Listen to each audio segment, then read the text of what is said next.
Hi, good evening everyone. Welcome here to the Eindhoven Innovation Café. Welcome everyone who's watching online as well. For those who haven't been here before, we are a weekly networking event where we offer presentations on the subjects of design and technology. Today we have a presentation we waited for because it was planned a couple of months ago. Natalie Dixon will tell us about her presentation, her project Good Neighbours, with an introduction of Frederik Dijkstra, because this was made possible by the Dutch Design Foundation, so she will tell a bit more about that. And afterwards we'll have the opportunity for drinks at the bar, possibly outside, and we'll also have the opportunity to have dinner at the meetup table, which I'll tell you more about later. Well, let's first enjoy the presentation.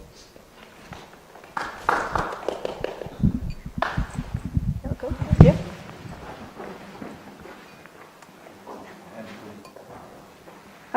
Hello everybody. My name is Frederik and I'm the project leader of Dutch Design Awards, which is one of the labels of the Dutch Design Foundation here in Eindhoven. Luckily you weren't here in March because then I told everybody everything about Dutch Design Awards. This is one of our awards we have, and Dutch Design Awards looks at the way design works in society in the broadest sense, and which impact design can have on the Dutch society. Okay, good. Oh, there. Oh. Goes back. Oh, here we are. Okay, that's it. So those are the awards. Yeah. Okay, and Dutch Design Awards consists of 8 different categories. We have 6 ones who are more discipline-based, which you can see on the screen above, and 2 who are more like the special ones I always say, and those are the Young Designer Awards. Those are the awards for designers who are have a maximum of 5 years that they are graduated. So I always like it that it's not age-based, but it's so you can still participate even when you're 60. It just depends on when you graduated the academy. And best commissioning, which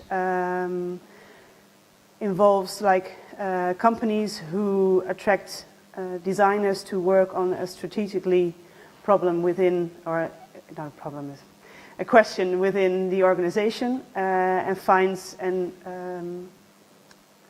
solutions or impact with working with designers. These are our 8 expert panels. Each category has its own expert panel with a chairman. And what we're looking for is to have them as broad as possible, so they all are complementary to each other and represent the broadness of the category they represent. They're quite small pictures, so if you look on the website you can see them enlarged and with the different companies they work for as well. And these are the 8 chairmen who last Thursday already decided who the winners will be for Dutch Design Awards 2022. We'll keep them a secret until Dutch Design Week in October. That's from 22 to 30 October. And then within the last days of the Dutch Design Week, we'll announce the winners of Dutch Design Awards. This is an image I love from 2 years ago, 3 years ago, when we had a dinner for the award ceremony. And this year we'll announce them again with a larger show instead of a smaller TV show like we did last year due to Corona, and the year before was completely digital and online. So hopefully nothing strange will happen and we'll be allowed to be together and make a festive night to remember. But we're not here to hear about me. We're here to hear about the projects of Effect Lab of Natalie Dixon. She was a winner of the last year award in the category of design research, and is a small still of the moment they heard that they won the category. So with no further ado, I'll give the word to Natalie. For those who are interested, I have the booklets here from last year. The project of Natalie is there as well, and also more information about Dutch Design Awards and nominees and everything. Enjoy, Natalie. Thank you.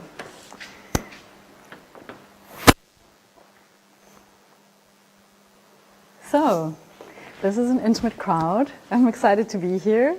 Can you all hear me okay? I'm not sure if this is actually working or if we even need it. But yeah, and to those people who are online, it's really nice to be invited to Kazerne. Thank you, Anouk, a bit further back.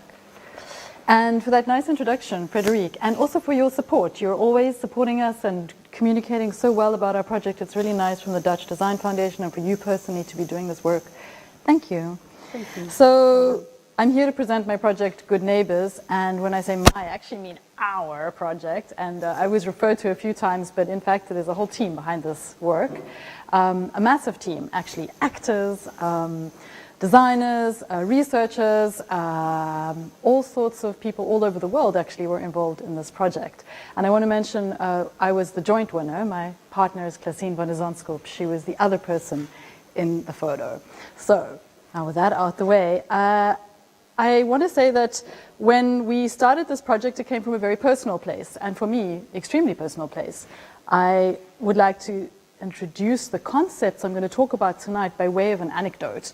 And it is out of a neighborhood scene in the east of Amsterdam, where I live. It's about 8 o'clock at night. I'm sitting down for dinner with my family, and suddenly a message pings on my phone, and it's from the local WhatsApp group in our building. And of course, this group is very helpful. You can always post things in there. I'm sure you're familiar with these groups. These are the signs you will see often in Dutch neighborhoods. We actually made one for this project. It lets everybody know that this group is where neighbors meet and talk about their own neighborhood activities. And this is quite helpful for information sharing, but it can also be about safety and security. Welcome. Hello. Come on through. There's 2 chairs here. Yeah. So I've used this group and been very encouraged by it. And suddenly I realized this one night, while we were sitting having dinner, that this was a different kind of message coming through. It was a message that a neighbor had posted about someone who'd rung her doorbell. And she had a special doorbell. It's a Ring doorbell camera. I'm not sure if you know them. But if you don't, they are ones you can press, and then it films the person who is pressing it. And that footage can then be shared back in a group, a WhatsApp group or a next door group. So this footage kind of travels into different spaces of media. And the neighbor said, watch out. This person is suspicious, and they're walking around the building, and everybody needs to be vigilant. So we were having a nice dinner, and suddenly there was this feeling of paranoia. Who is this person? Why are they here? And all the neighbors got really worked up, and they all started chiming in to the group. Well, where is he now? And has someone seen him? And I will look out the window. I thought, this is very strange. I had been urged to join this group by the local police. They had sent a letter in my postbox to tell me, if there's a group, join it. So, of course, I did. And now this was happening. So I became really interested. What will happen next? And even I was looking out the window. Where's the neighbor? Where is this man? Somebody else then enlarged the footage and then took a screenshot of the man's face. So it was this really weird pixelated image, and then posted that back in the group. So it was really getting amped up. So this is turning a little dystopian. But it actually feeds into some questions that I've been asking as a researcher for many years. And my own PhD is in mobile media and the role that technology plays in creating space and place, and specifically neighborhoods. So how can you actually create a space of belonging or protection or trust in a neighborhood through technology? So this particular message had a lot of resonance for me, had a lot of interest for me, and I wanted to take that further. So to give you a little context, what usually happens is the person who is the stranger in the neighborhood is marked by certain characteristics. The way they walk too slowly, they walk too fast, they wear a hoodie, they're a person of color often, they have a foreign license plate. This happens a lot in the Netherlands. And these kind of markers land up being the way that people somehow identify the person who is the stranger, and then, of course, there are those who belong somehow to this neighborhood who are not strangers. So this goes to the core of the question in my own research and the research we do at AFIC Lab. Okay, well, if this is a process, a kind of negotiation, how does technology play into that? And this is a shot actually from our performance in the Transvaal booth. This is an actor, this is not a real person, so I'm not replicating the same practice or the kind of psychological violence, I like to call it, of these groups. But I will talk a little bit about this performance in a bit, just so you know that this picture is staged. A little bit of background. My own research and my own PhD work started in Johannesburg, which is where I'm from, in South Africa. And this is a very different neighborhood that I studied. It was a WhatsApp group there too, which I'm not sure if everyone knows, but these groups are really everywhere. Brazil, the UK, these kind of groups where neighbors share information, take different forms and different mediums, but WhatsApp is a very popular one. So I was based in a neighborhood with 256 houses. And I asked all of those people, can I have access to your group? And can you share information and thoughts with me? And out of this research, I realized that many interesting negotiations happen there. In fact, neighbors can create a kind of territory. They can perform like a government does. They make rules. They decide who belongs, who doesn't belong. Sometimes they can gate that community physically with palisade fencing. In the meantime, while I was doing this research, my creative partner was in a farmland just outside the Veluwe here in the Netherlands, in North Holland, where she was researching exactly the same questions, but in a farm context. How do farmers use WhatsApp groups to share information and talk about the stranger? So, of course, technology is neither good nor bad. It's always both, right? So you know, because you might be in these groups, there are many great things that happen. Neighbors can come to the rescue. People can help each other, especially during COVID.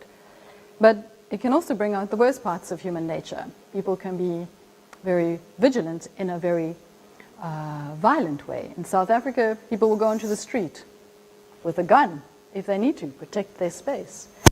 In Holland, people will go out and just ask, what are you doing here? What is your purpose in this neighborhood?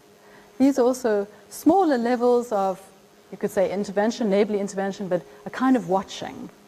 And so at AFIC Lab, we're doing a lot of experimental field work. We do design research, which is how we came to win this award. But we also do a lot of immersive storytelling.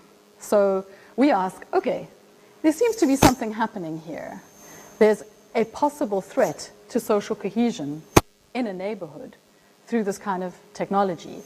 But is there a way that we can bring awareness to people in a playful, relatable, fun way? Is there a possibility of doing that?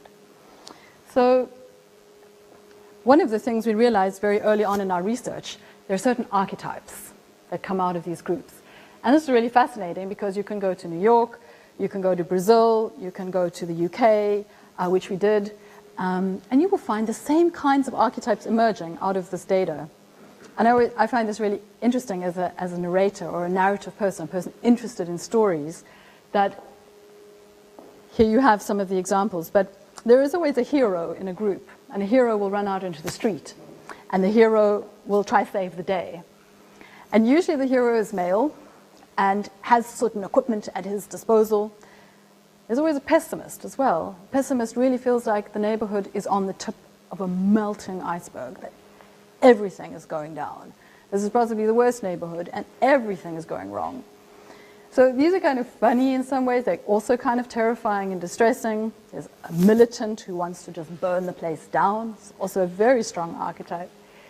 Yeah, and then the paranoid, who is one of my favorites. The paranoid thinks that every sound, every event is something that needs to be seen with suspicion and investigated. There's also a peacemaker, someone who's like, you know what, we can work this out. Let's meet, everyone calm down. So these kind of archetypes are emerging, and it became clear to us that this research was super interesting and kind of story-like, narrative. So why not use that to create a bigger narrative, a fictional one? We created a totally fictional WhatsApp group using chatbot technology and the research we've done to develop a completely dystopian narrative about a neighborhood that's kind of on steroids. Imagine a neighborhood that thinks that anything can go wrong any moment, right? So they're a little bit unhinged, a little bit rogue, but entertaining nonetheless. So we created this chatbot technology to have certain options that are presented to the person who uses it. You walk through an area and you are presented with certain narrative options. The narrative develops with the characters that we've developed, and we give them names and personalities, and we work it out beforehand with a scriptwriter, a brilliant scriptwriter.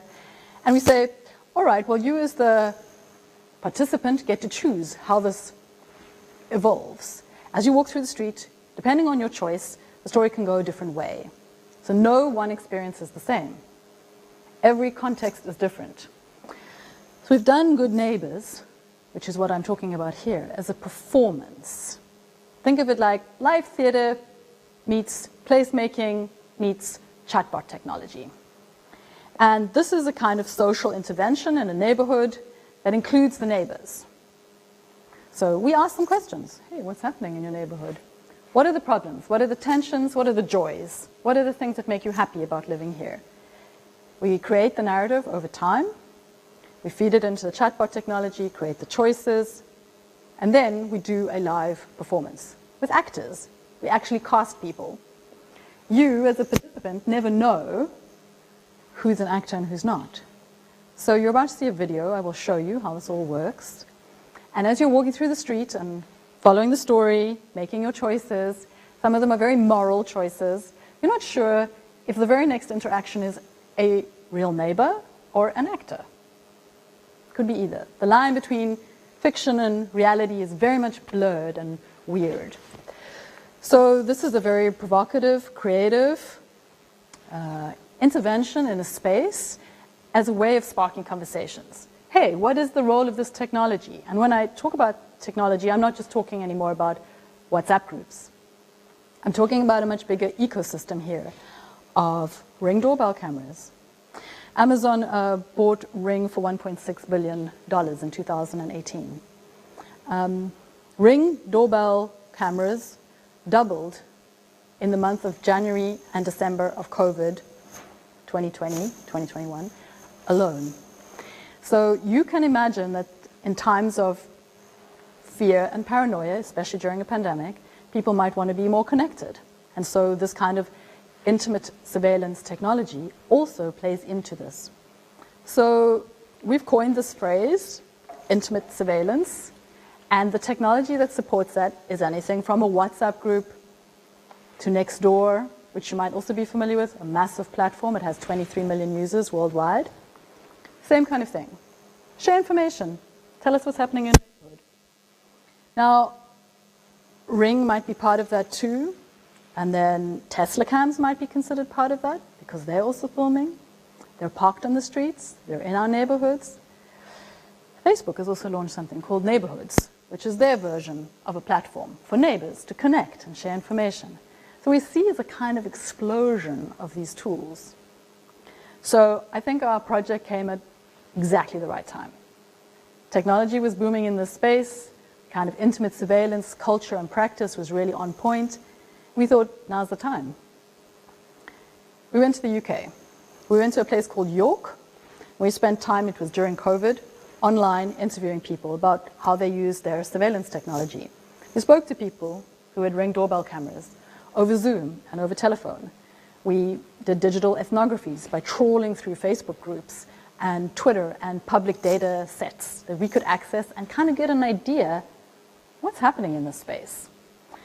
Once we'd done that, we developed the narrative, and then we hit the streets, and we did the performance over 5 days at a big festival. It was called York Mediale, the festival. We had a big team, local actors. The neighbors are always invited first. You are welcome to come. It's your neighborhood. It's your story. So they know that we're there. They know that it's happening. But strange and interesting things come out of the performance. I'm going to detail some of those later. I think it's good to, this is a picture from York. It's good to know also that the streets are marked, so it's a very determined route. There's wayfinding, and so you can see which roads you have to take. It's not a kind of free form where you just roam the streets. This here is an actor. In the UK, a lot of the tensions in the neighborhood are around class. We really played into that. We really squeezed that narrative. This man was actually playing music as part of his performance, and the real neighbors got a little confused at some point and called the police. So the police arrived at our performance and were like, "What are you doing here?" And tell them, "No, it's actually a performance. We're doing a social intervention in this neighborhood. The neighbors know about it, not this neighbor, but in general, everyone knows." We always put letters inviting people and telling them about it. But this is some of the interesting things that come out of the performance. Here is an actor running past a participant. She's actually the militant. Her name is Chrissy. She was part of the cast. And Chrissy kind of comes from behind, and everyone is always really shocked and kind of jumps out of their skin every time this happens.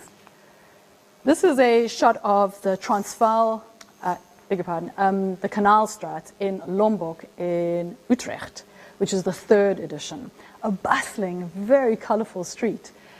This actress stopped the participant to ask him if he was still on track, you know. He had a mission. Where are you going? Do you know what you're doing? Do you know where that has to go?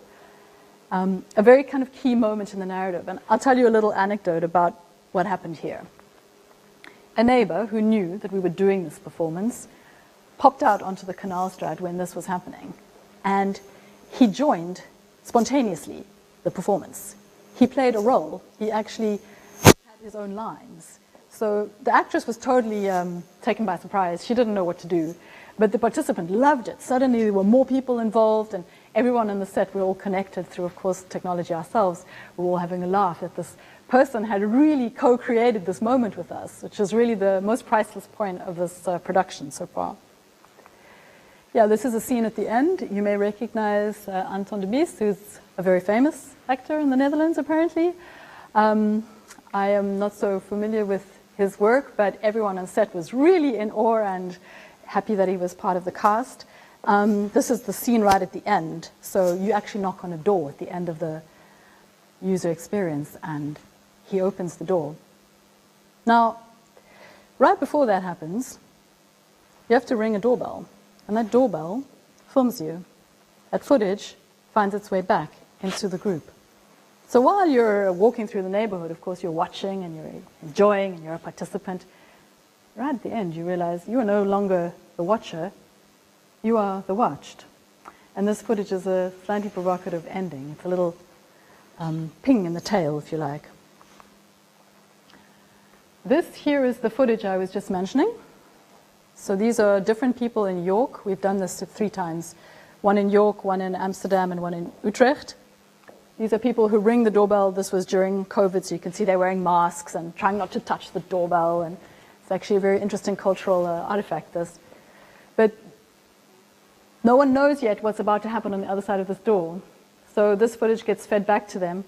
And at the same time, people are told what archetype they are. So based on the choices that you make in the narrative, we do run an analytics on the back, and we'll tell you at the end, hey, Veronica, you're a pessimist.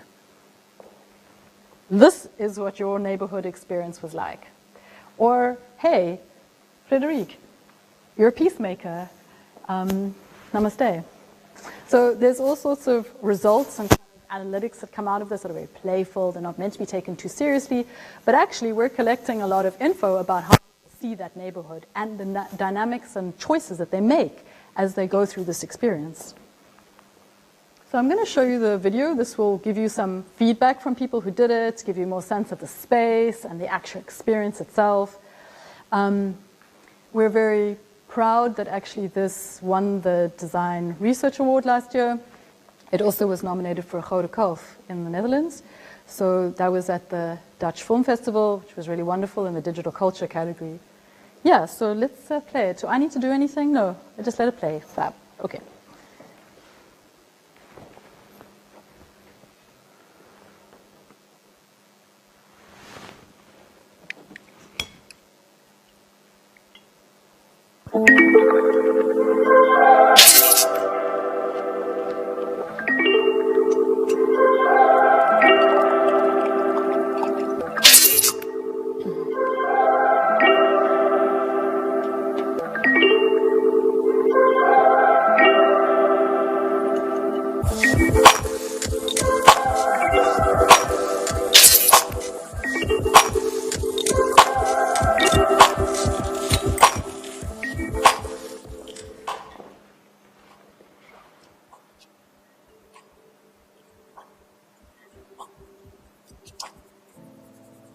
something happen to the sound?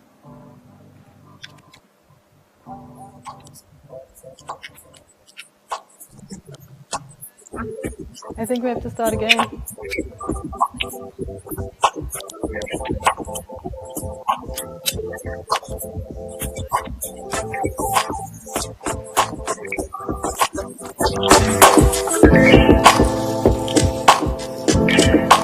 Yeah, can we start again? Thanks.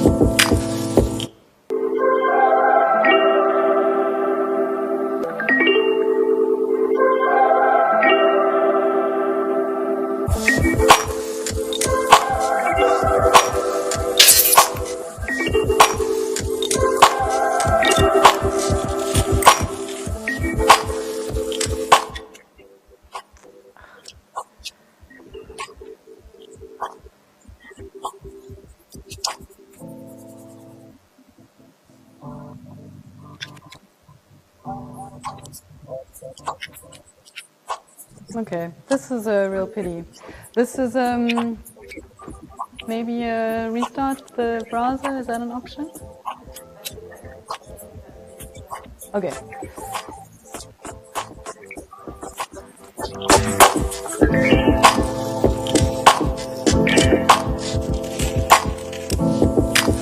This is not the sound, yeah. So there must be another video playing at the same time? Or no? Refresh it maybe, I don't know.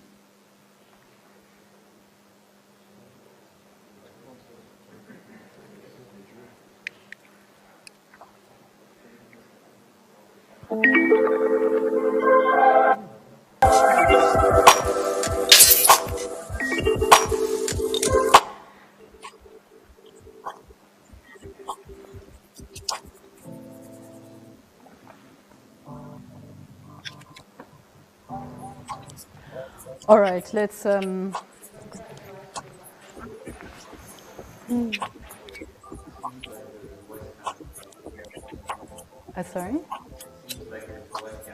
Oh, I see, yeah. Yeah, I'm not part of the technical team, so. But I can talk you through this. Maybe you can just turn the sound down, seeing as it's not working. Thanks. This is the neighborhood in the Transvaalbuurt, and these are participants walking. And as you can see, they're following the narrative, right? So these are two neighbors who actually live in the Transvaalbuurt, and these are actors on the right-hand side. So they're busy doing things, and the narrative actually speaks to this moment. So this is all intertwined, and this is somebody who's also part of this neighborhood, who's talking about some of the prejudices and scary things that can happen in neighborhoods, and sometimes these groups can amplify that. Dimfy here is talking about how technology can actually amplify a sense of belonging. That can be really important as well. These two actors here were doing a kind of drug deal according to the neighbors. So you as a participant had to decide whether they were being completely over the top or whether you needed to follow up on that. This is also a neighbor. We met her in the park actually and invited her to come to our performance. And she told us that she finds the group really colors her perception of the neighborhood, and that she prefers not to be part of the group, which I think was really interesting research. Here is an actress giving something to someone, and this is a test whether you as a neighbor would extend yourself to actually go to someone's door and help them out with something. So Dimfy is the participant, she rings the Ring doorbell camera, and there she gets captured. She realized she's being captured in this footage, right? But she still tries. She tries to get hold of the neighbor. The neighbors are paranoid, so she's like, no, I'm not letting you in. So here is some feedback. And yeah, Justin has lived in this neighborhood for many years, and he said he felt like this really opened up his eyes to some of the dynamics in the neighborhood that he hadn't realized before by being part of these groups. This is Lombok, which I mentioned before. The actress here bumps into a participant. It's nice, there's some subtitles here.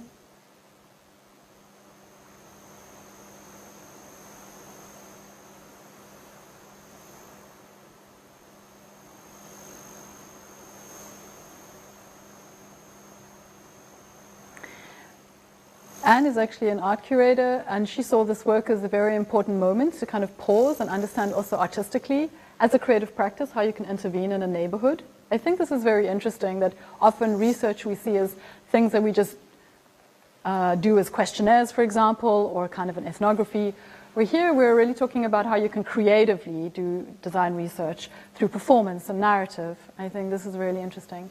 Cyril is actually a neighbor in Lombok, and he was talking about gentrification. This is a really nice moment, actually, where he talks about how the neighborhood is divided into gentrified and so-called non-gentrified spaces. These two are actors. Anton I already mentioned before, and they're talking about nothing, actually. And one of the participants is urged to either report them into the group or not. This is a moment where you can decide whether you participate in this kind of madness or whether you decide not to. That this is not for you. This kind of citizen reporting is not your gig.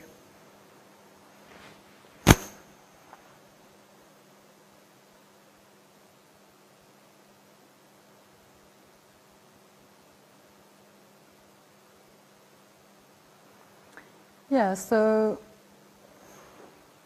this performance in Lombok, I think, was one of the most interesting.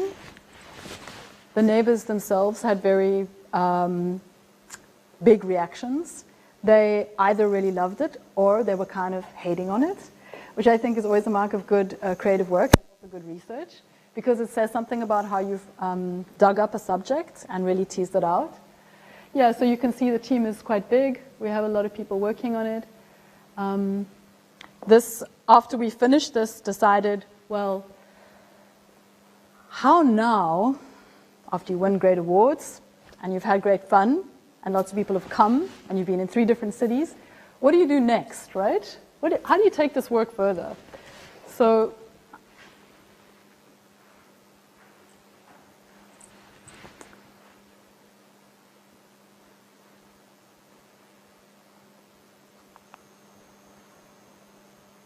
we looked at the feedback. We see, okay, we've had some effect.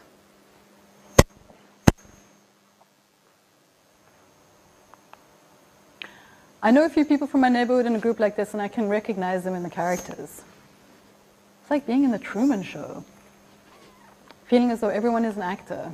You can turn from the hero to a villain in an instant. Made me think about all the WhatsApp groups. So this is us at the Koudekolf. We had a lot of fun. This is the Dutch Design Awards. This, believe it or not, is the next phase of this project, which is when we took the idea of performance and design research and being in a space and intervening in this way creatively to the Dutch police.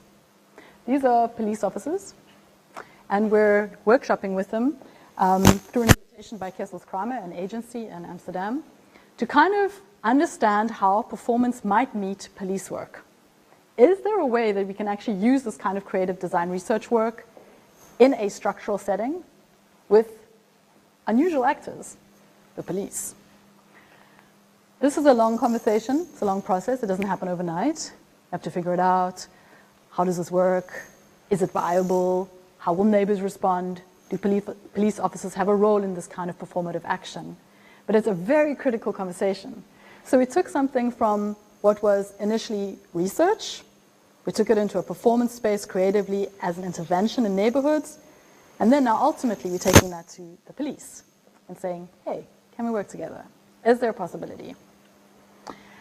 This is where I'd like to leave it. I think we've seen quite a lot. There may be some questions, but I'll urge you also to check out our website, goodneighbors.net. That's me, Dr. Natalie Dixon, and that's the Affect Lab website. You can find us on socials as well.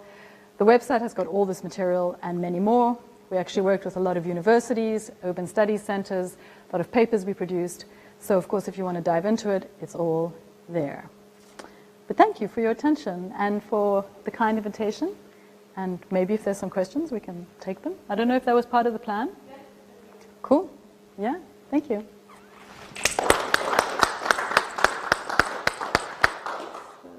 This is mine. Are there any questions?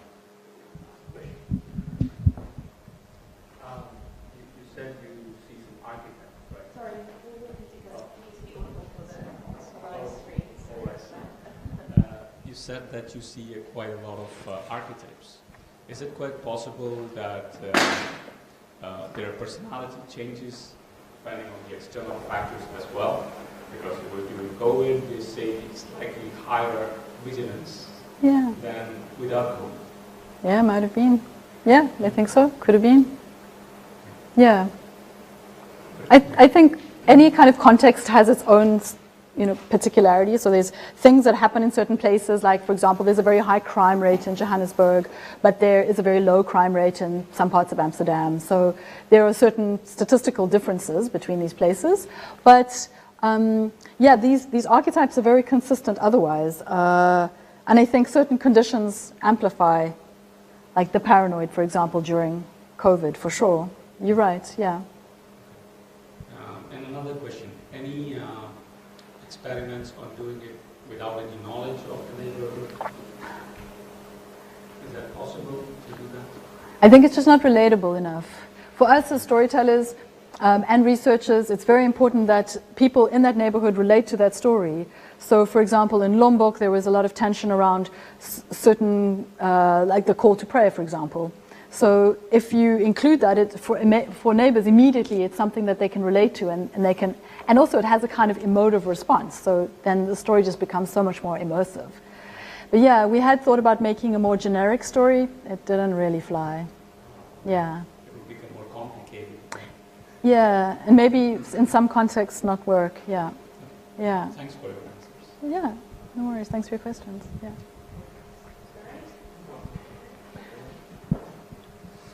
Thank you for your presentation. I was wondering just now about, you see all these groups, not specifically WhatsApp groups, but you see that there's a lot of polarization in the society now. Yeah, exactly. Groups are really like organizing themselves via social media. Yeah. How does this somehow, is there a way to project or to model what you see in your presentations or in your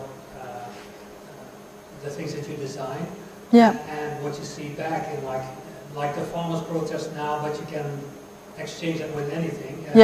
Those people are organizing via social media. Of course, yeah. And probably also the same archetypes that are in these WhatsApp groups are also present in all these other groups. Is there something that, information that can be modeled and used to either like diffuse all this escalation?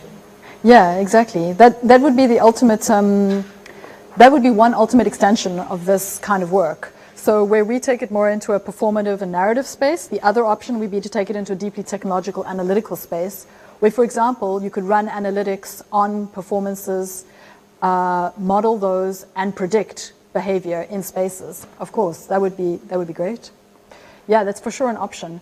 I must say it's not an option we're pursuing. We're at the moment busy working out a book and just refining some of the experiences we've had. But it's a very interesting avenue, of course. Yeah. Thank you. Yeah. I have a follow-up question. No? Sure. It's not really a question, it's a funny question. So what kind of archetype would you say, if it introduced to the neighborhood, would be more chaotic, as in end up separating them into two, or causing problems inside the neighborhood, as in causing internal conflicts? You see that kind of archetype? There was also an archetype we played with for a while called the Joker. The Joker always makes a joke out of the situation. That is actually a disruptive technique.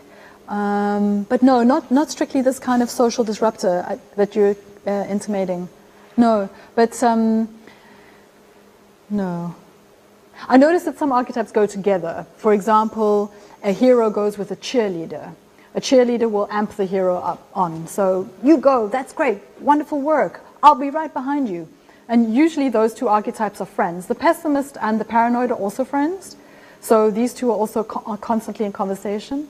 But I have not seen the social disruptor. That's not an archetype I see. No.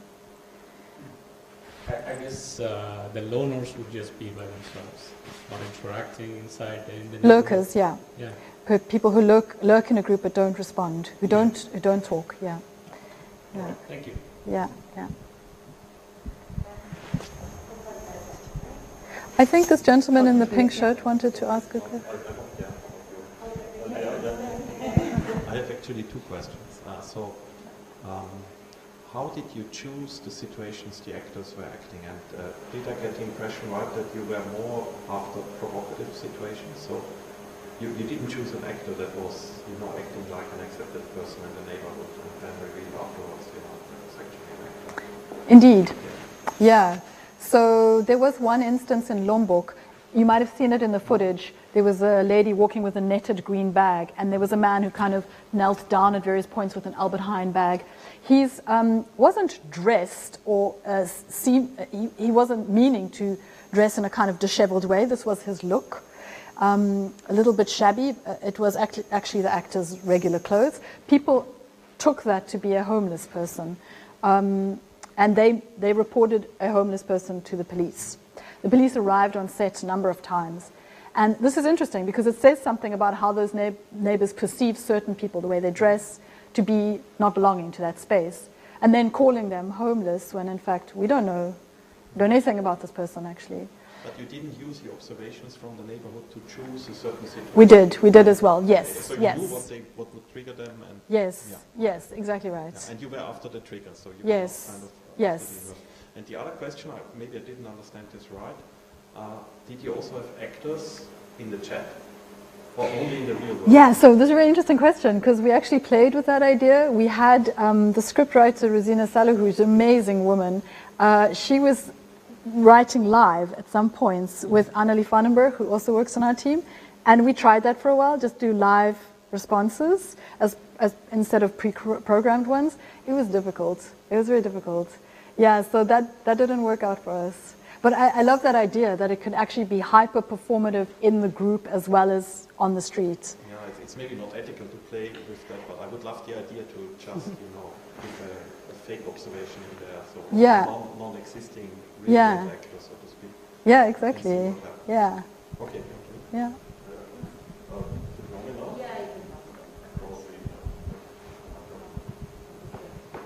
Thank you so much for your presentation.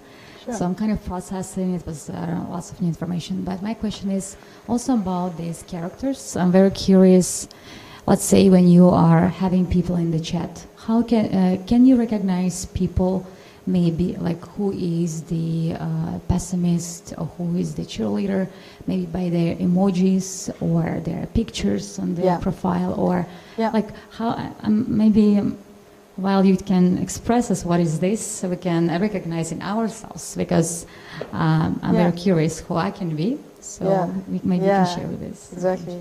Yeah, we did an emoji analysis, so it was a massive content analysis of groups, and there were emojis that we looked at, also word usage, certain word usage. So we actually used phrases that people told us about in interviews. We used those phrases back in the group.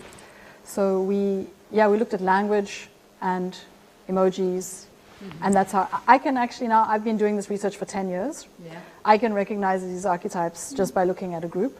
But indeed, there was a lot of analytical work before we could get to these specific narratives, specific archetypes rather. Yeah. Specific, like, I don't know, the cheerleader will have, I don't know, like this certain emoji. Or lots of exclamation marks, okay. The little party emoji. Mm-hmm. I'm not sure what that thing is that the party emoji blows, but party. Yeah. Okay, yeah. Interesting.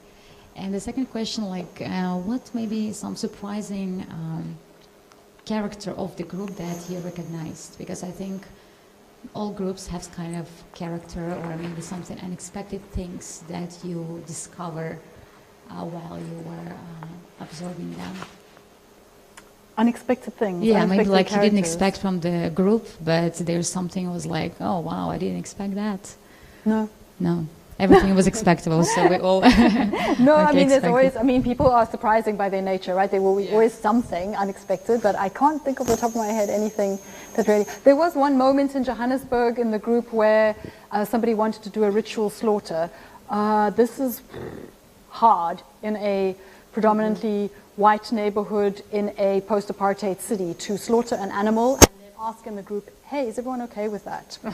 Very difficult. That was a surprise. I didn't expect such a really radical moment like that and how the neighbors would respond. It totally exploded. The group exploded. Everything exploded. But these kind of, it's more like the cultural moment rather than the behavior of, It's like interesting stories. Yeah, Interesting stories exactly. that they can bring. Yeah, exactly. Okay, thank you. Yeah, of course. I have a question about privacy.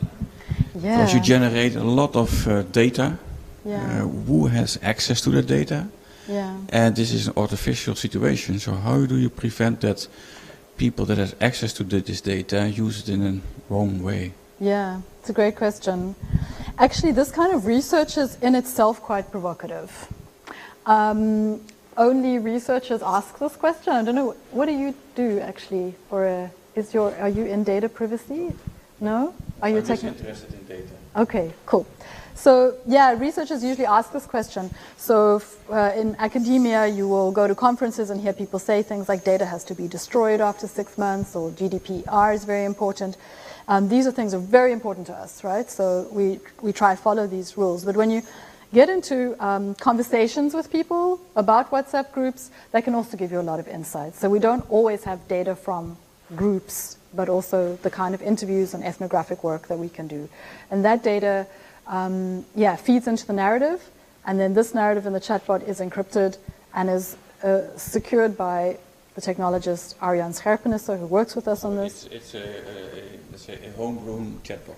Yes. Inside your own server? Yes, we built it ourselves. Yes, I should have mentioned that. Yes, of course, it's custom built, but not by us, by somebody we work with. Yeah. But not that affiliated with the big tech companies. It was a big decision, actually. I wanted to use WhatsApp because I thought it would be kind of meta, but my creative partner is very anti this kind of, exactly for this reason, you know, the kind of privacy and the big concerns and issues around WhatsApp. And actually these groups are in the Signal groups as well, Telegram groups, but yeah, that's how we decided not to use WhatsApp in the end. Yeah. That's good to hear. Yeah.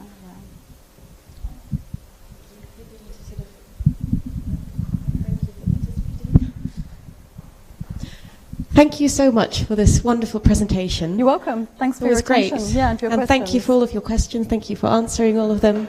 Cool. I suggest we carry on. Sorry about this. Carry on chatting about it over drinks. We'll provide some snacks. We can. I have to check if we can go outside. I think we can, but I'll just communicate that properly.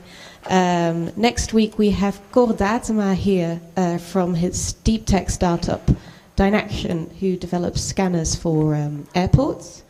And another thing I should mention is that you can also stay for the meetup table, where we offer one dish, and tonight it's nudies, which is a pasta dish, filled pasta. But anyway, let's go for drinks first. We'll provide some snacks, and thank you again. Thank you so much.